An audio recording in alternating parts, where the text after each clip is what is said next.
And Grace is joining us for the first time. She's down in Texas. Woo! Texas. And Kendra's joining us from sunny California. Not sunny tonight. Yeah, well, Because it's raining, actually. It's actually raining in Southern California. It couldn't possibly be raining. I don't believe you. Lies. All lies. I'm just freezing my ass off here in Pittsburgh. Although they tell me it's going to be 60 this weekend. Wow. Hey now. Hey now. Be nice, Blaine.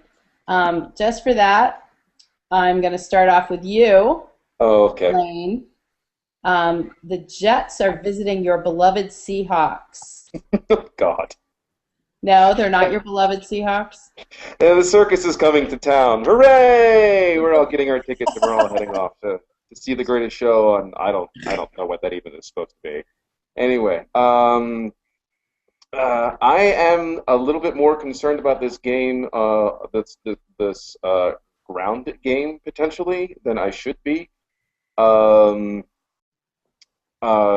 Granted, Sean Green is no Adrian Peterson or Frank Gore, but the supposedly stout Seattle run defense has given up 502 yards in their past 3 games versus an average of 420, I believe, in their first 5. So I'm not. It's still giving me up, but I think I, oddly enough, trust Russell Wilson more than I trust the two-headed monster of Tim Tebow and Mark Sanchez. So, and plus, granted, you name any other wide receivers on the Seattle Seahawks not named Sidney Rice, but honestly, they'll be going to the spot where Darrell Revis would be and probably will have success. I'm going to pick the Seahawks for this one. Shocking. Yeah, about that.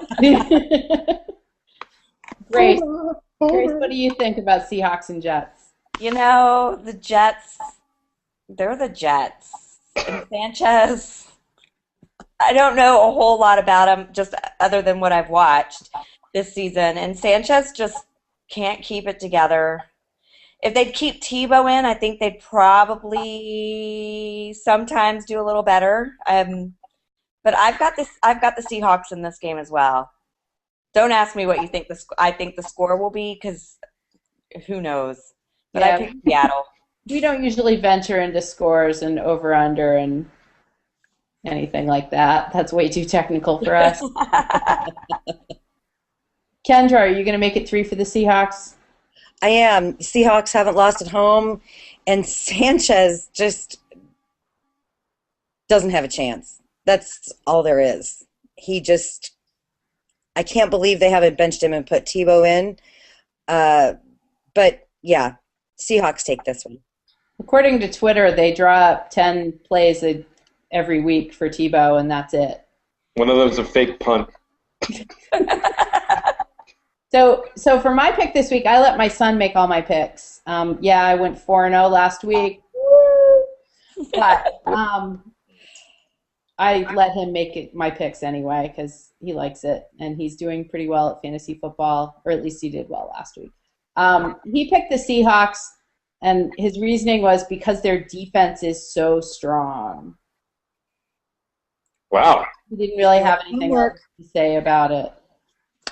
Good answer. That's an excellent answer. Yeah, I mean, he's 7, so we're going to do Okay. it. Moving on to the Texans and the Bears. We'll start with you, Grace. You might have an interest. Wonder who I'm picking in this game. Hmm. Wow. I'm not going to say I'm totally confident that the Texans will win. I am picking them, however, because, well, they're my team, and I have to pick them because it just wouldn't be right if I didn't. I'm a little worried about it being in Chicago and cold. We play at home a lot, and it's not cold, and we have a roof. But I think our defense can prevail against quarterback, Chicago, Cutler. There's 2 sides of Cutler. There's, good Cutler, and then, the old Jay Cutler that we all know and love. And hopefully the old Jay Cutler shows up Monday or Sunday night because that would be great. Our defense is pretty strong. J.J. Watt, or J.J. Swat, as we like to call him here. I think it'll probably be a really close game, but I think the Texans will prevail, shockingly enough. All righty. Moving on to you, Kendra. Are you going to go with Grace on this? I was going to pick the Texans for Grace, but I'm going to stick with them. I read up a lot on this game, and, neither one of these quarterbacks are good in come from behind positions. So I don't think that there's going to be a big end of the game rush to score. So I think this game is going to be decided pretty early, definitely by the third quarter, and I think the Texans are going to pull it out. Yay! Just for you, baby. Woo-woo! All right. Blaine, to you. Both defenses are killer good, in my opinion. But I trust Schaub over Cutler, and I think that this is going to be a low-scoring contest. I think that both defenses are going to definitely make sure of that. But I trust the Texans' offense more than I trust the Bears' offense. I'm going to go with the Texans too. Woo-woo! Well, Blaine, you just said everything I was thinking. So if I were making my own picks, I would have picked the Texans. Fortunately, my son says, Bears, Chicago, Obama, woo! And that was that. Okay, I didn't know that Obama played for the Bears. Is he like a running back or something like that? Like he's punter. Oh, he's a punter. Got it. Lions and Vikings. I'm going to let Kendra lead off this one. I knew you were going to do that to me. You're in this neat little line across the bottom of my screen. I know. It's the same on mine, and it's killing me. I read up a lot on this game, too, just because they seemed so even. And you know what? They are. Their Lions are averaging 23 points per game, and the Vikings are averaging 21 points per game. Stafford has an 83 quarterback rating, and Ponder has an 82 quarterback rating. Everything else was so close that statistically there's no pick in this game. So I'm going to go with the Lions because Stafford is my starting quarterback this week in my fantasy league. So I'm going to have to go with my guy. That's the only reason, and I know it's ridiculous, but everything else is, and even like my gut feeling on it is, I don't have a gut feeling on it. So that's as good as reason as any is to pick him because he's my fantasy quarterback. And you wouldn't be the first person on the Draft Day Suit Roundtable to do that at all. That's right. That's at least half of my picks usually. And this is exactly why Sarah picked this game for us, because it is so evenly matched. Blaine, what do you think? Kendra's absolutely right. I mean, I'm not even necessarily sure which of these, like, basically 500 teams is going to show up. I mean, for instance, for the Lions, is it going to be the team that won 3 of their first 4 or lost 3 of their last 4? Or whatever it is. I mean, they're both evenly matched. It's kind of ridiculous. They're both also at this point one-dimensional offensively. The Lions throw the ball, it feels like, 500 times a game. The Lions throw the ball like 500 times a game. The Vikings just hand off to Adrian Peterson to let him gain 300 yards on the ground. So the opposing defenses have got to know what it is. I don't. This will, if this were an association football game, it'd probably end in a tie. But I'm going to have to go. I'm going to have to go with the Lions because they have more than one wide receiver, whereas the Vikings only have really Adrian Peterson. It's just that's a shame. Another valid reason, I think. Yeah. Grace. They're playing in Minnesota, aren't they? They are. That's the reason I picked Minnesota. I picked the Vikings basically because it was so evenly matched. I picked the home team with this game. I think they will go to Adrian Peterson a lot. Detroit has struggled so much this season. I think they are on an upward spiral. They're coming back. Hopefully they don't come back too strong since we play them soon. You know, but yeah, I picked Minnesota just because they're at home. That works too. I actually would have gone with the Lions because Stafford has been my fantasy quarterback on a number of occasions. And Schaub too for the Texans. I used to have Schaub and Ryan and play them back and forth. So now, as soon as they're not my quarterback, they usually go on to have great seasons. Unfortunately, my son picked the Vikings, and his reasoning was that, he used my phone and asked Siri, couldn't remember if the Seahawks or the Vikings won last week. So he tested Siri's sports knowledge and discovered that that in fact the Vikings lost, and he feels that they have something to prove. That loss had to have been painful for them. So Siri actually made this pick then. Okay. No, well, yeah, okay. All right. And it seems like every darn week we're talking about the Falcons in a game and the Saints in a game, and this week we actually have the Falcons at the Saints. Blaine, we're going to let you start this one off. Wow. Saints won big last week, but against Philadelphia, so I'm not sure how to take that.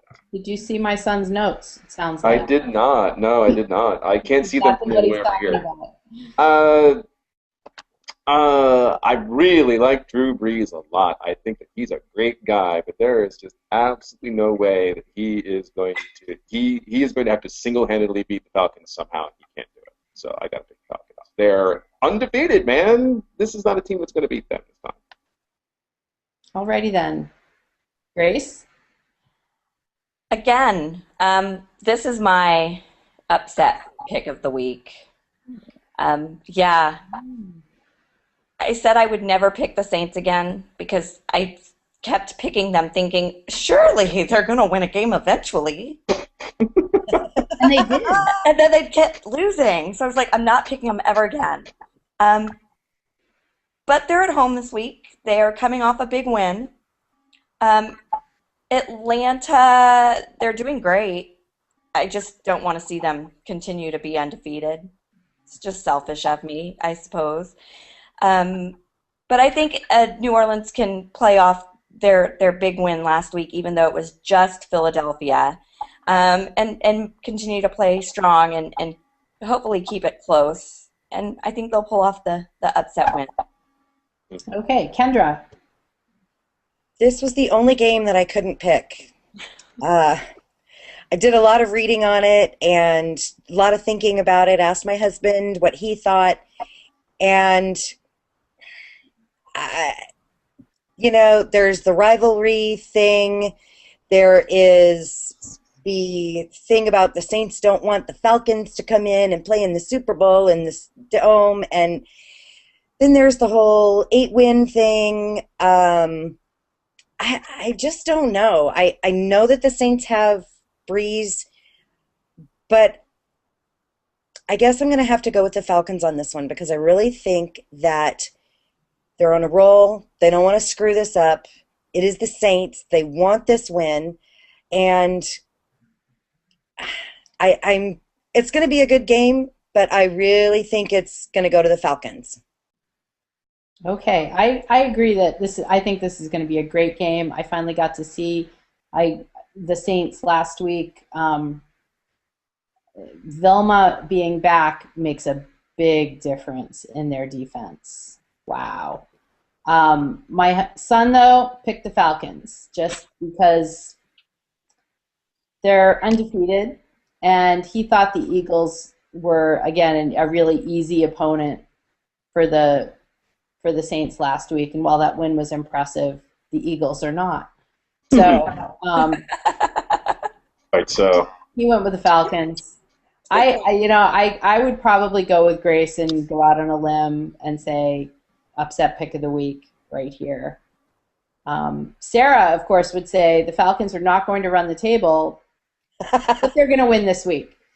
I don't think if they win, I don't think they will run the table, but I think they'll lose eventually. Hopefully this week. That would be good.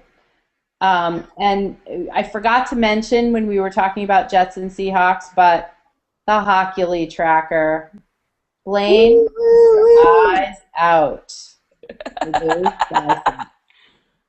Yeah, baby. Have your My camera. guns are not nearly as big as Ed's, so I can't even put them to shame. So, but whatever. We'll do our best. God, we got to get some writers with guns. We do. We're recruiting people. If you're watching, Where's backpacking dad? Anyway. It's a writing sample and a picture of your biceps, please. All right, the game started back again. In case you weren't clear, we were recording this during halftime of the Thursday night game, and the Jags and the Colts are back at it. So we will wrap this up. Thanks for joining us, everyone. We'll see you next week. Bye, gang. You're on. Thanks.